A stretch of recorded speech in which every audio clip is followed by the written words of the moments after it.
Hello, it's me, Aisha, again. In case some of you are thinking, well, that woman doesn't know how to wear makeup. Well, you'd be quite right. I've just put this on to look more interesting, I think.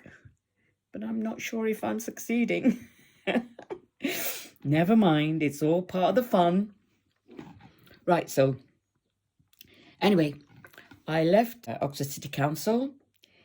We found a place in Lowestoft, which is on the east coast between Ipswich on one side and Norwich and Great Yarmouth on the other side, and it was a lovely place to be because of the beach and the kids, and so we rented a house while our house was being rented out in Oxford till we decided what we finally want to do.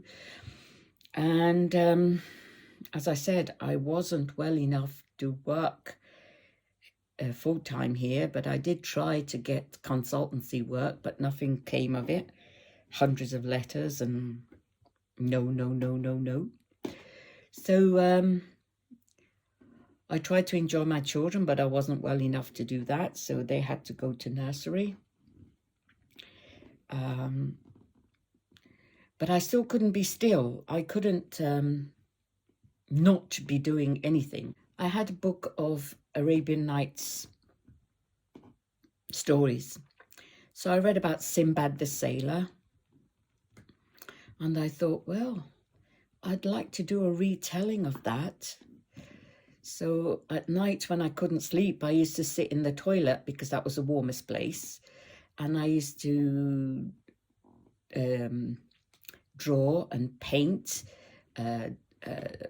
not very well, mind you, but I enjoyed myself. Illustrations of the different Sinbad stories. And I tried to sort of put it in a more up-to-date language and usefulness. And I did that, yes, that kept me happy for a while. And then we had to move from that house to another place, which was not as comfortable size-wise. And we'd acquired a dog. I don't think my husband understood what it means to his wife not being well. But that's men for you. There we are. Anyway, all of that until we finally, he met somebody through the coffee shop that was looking to sell his flat because he was short of money at that time. And it was in an old style building, lovely high ceilings, big rooms. It was really, really nice. I liked it, although, it was a little bit run down, but it was fine. We could be happy there. So we had to make a decision then. We started renting that place, and then we had to make a decision. Do we sell my house in South Oxfordshire? So to cut a long story short, we did, which was very sad for the people that lived there because I think they enjoyed living there. And we bought the flat. And then there was another flat next door and part of a detached house that we found out about, and we were able to get that as well. Well, that was very run down and needed a lot of work, but it was my dream, and it had a balcony, and I could have breakfast with the children in the summer on the balcony. And I used to, it was just such fun. I loved it. We then was running out of money, and he wasn't making any money at the coffee shop. So I had to look at starting my own business, as I said early in one of my earlier videos. So, which is what I did. And once I started working there for myself, I was very, very happy. It was stressful. There was a lot to think about. But I was my own boss. And nobody who didn't know what they were talking about could tell me I shouldn't follow this procedure or that procedure. I knew what I was doing and I could get on and do it. And then once that I'd settled into that and the children had settled in at school and he was still at the coffee shop, not making any money, I did well enough to finally get an office away from home, because that was really, really hard with young children running in and out. And I made a mistake, financial mistake, against my better interest. Somebody got £1,000 that they shouldn't have got, but they didn't tell me. And when my accountant actually found it, you know, I had to find that money to put back where it should have been. So that was all very stressful. So again, racism, stupidity of other people. There was a building that was for small businesses, and I've tried before to get in and I was told no, but I think the uptake wasn't as good as they'd hoped for. So the next time I tried, I managed to get an office within that building, and I was able to move my business out of the house so that I had peace to do my work, concentrate on the work, and not have little children running in and out all the time. Then things were going okay, and the banking crisis hit. All that money and time I'd put into developing the business, and business started to, in the meantime, I'd also done a postgraduate certificate in employment law. I had done employment law as part of my degree course, and I went to the University of East Anglia on the other side of Norwich, evening classes, and did a postgraduate certificate in employment law, which I enjoyed tremendously. And I had to do a dissertation for, which I did, Procreation and the Working Woman,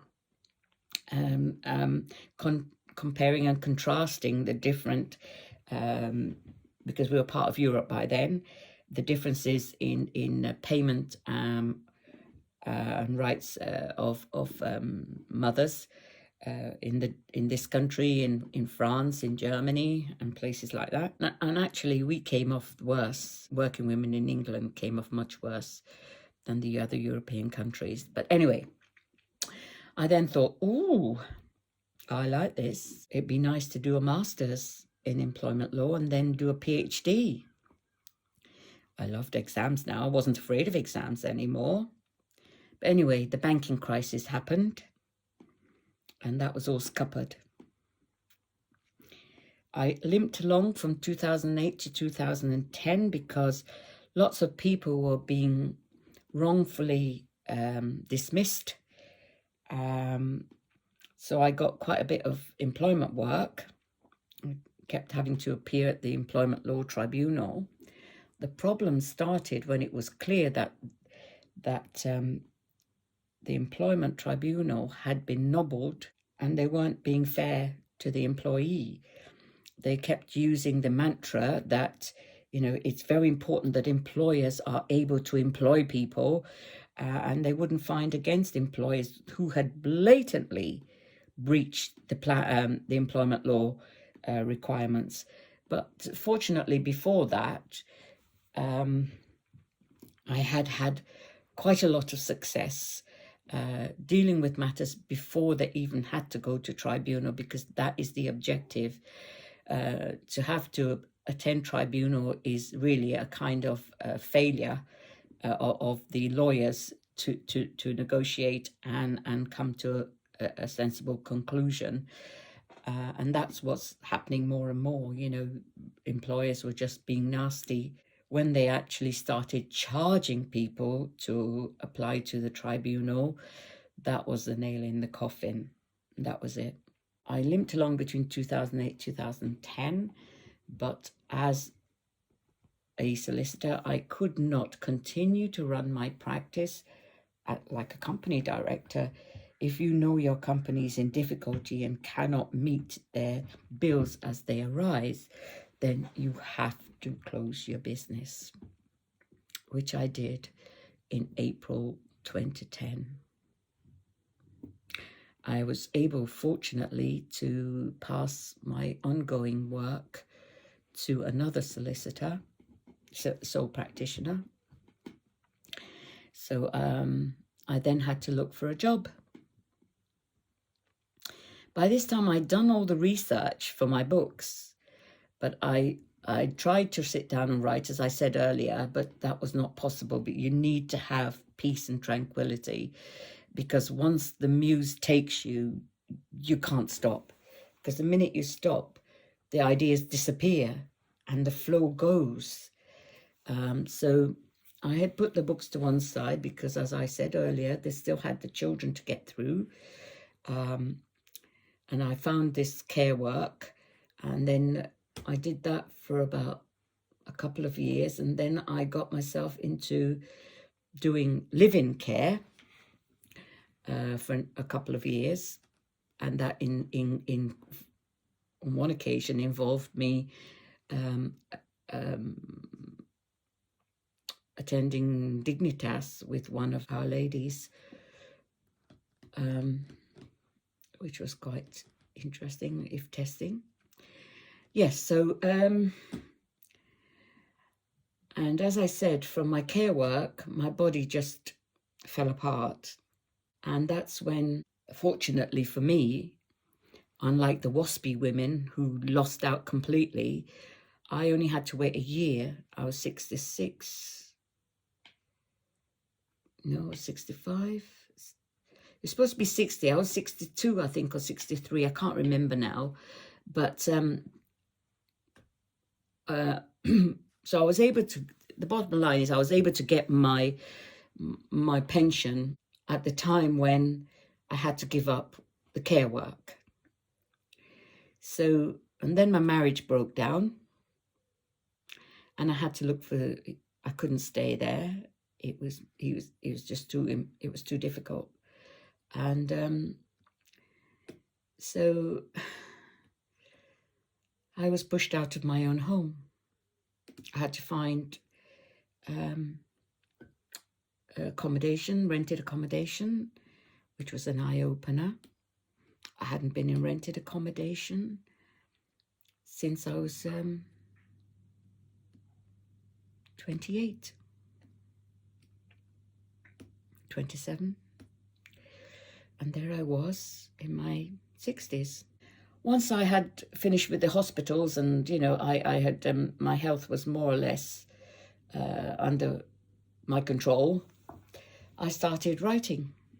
Apart from 2 years crying, because, you know, what could I have done differently for my marriage to have lasted, because I thought it would. But never mind. I had to stop that. I said, don't be so stupid. You're not stupid, but just don't do it. This is the time to write your books, which is what I did. And you now have the benefit of reading those books and enjoying those books. And next time I will talk to you about the mysteries of the Boy King. I'll whet your appetite a little bit more. And tales of gods and what have you, as I've mentioned earlier. Okay, that's it for now. I'm going to go and take this makeup off and get my gulabaya off. And I'm going to cook myself a nice chicken curry. Because I can. Because I live by myself. Love ya. Bye.